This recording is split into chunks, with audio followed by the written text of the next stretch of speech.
घूमता रहंदा आहिनि, गर्दिश कंदा रहंदा आहिनि सॼा हर वक़्तु जेके इहे जी रोशनी असांजी दुनिया जेको अर्थ आहे उन लाइ केतिरी त अहम आहे त जीअं उन खां असांजी खाद खुराक तवानाई वग़ैरह ठहे थी। हाणे इहे जी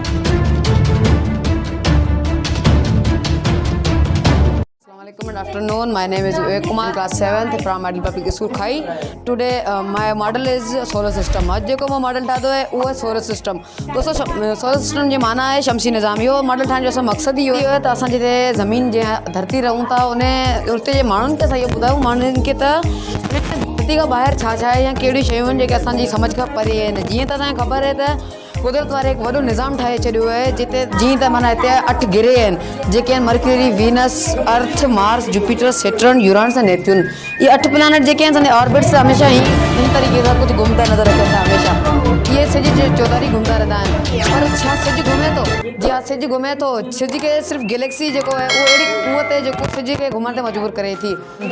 जीअं पहिरियों गिरे मर्क्यूरी आहे। मर्क्यूरी जेको के सॼे निज़ाम जो ऐं इहो जेको आहे इहो सॼो पारे ठहे इनजे अंदरि जेको उन खां पोइ अचे थो वेनस। वेनस जेको गरम में गरम गिरे जेको सॼे सोलर सिस्टम जो उन खां पोइ असांजी संदी ज़मीन जंहिं अर्थ जंहिं ते असां पाण रहूं था अर्थ जो उहो जेको गिरे जंहिं ते जेके कुदरत वारे तमामु रहमतनि खां निवाज़ियो आहे। उन खां पोइ अचे थो मार्स। मार्स खे दोस्तो आयरन लिक्विड आयरन जे करे इनखे रेड प्लैनेट बि चइबो आहे।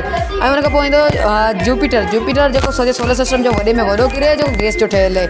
ऐं उन खां पोइ अचे थो ॻाल्हि जेको हिनजी रिंग्स आहिनि जेके पथरनि ऐं बर्फ़ जा उन खां पोइ यूरेनस ऐं नेपच्यून 2 प्लानट जेके इहे ॿई दोस्तो निपियम गैस जा ठहियल आहिनि जंहिंजे करे इहे ब्लू ॾिसजनि था। ऐं इहे जेको ॿई गिरे आहिनि बर्फ़ जा ठहियल तमामु थधा हूंदा ऐं गैसनि सां भरियल हूंदा आहिनि। इहो सॼो सोलर सिस्टम असां मॉडल ठातो इन जे करे ई त दुनिया केतिरी तरक़ी करे वई आहे। माण्हुनि खे इहो ख़बर पवे त दुनिया केतिरी तरक़ी करे वई आहे ऐं दुनिया खां ॿाहिरि छा छा आहे।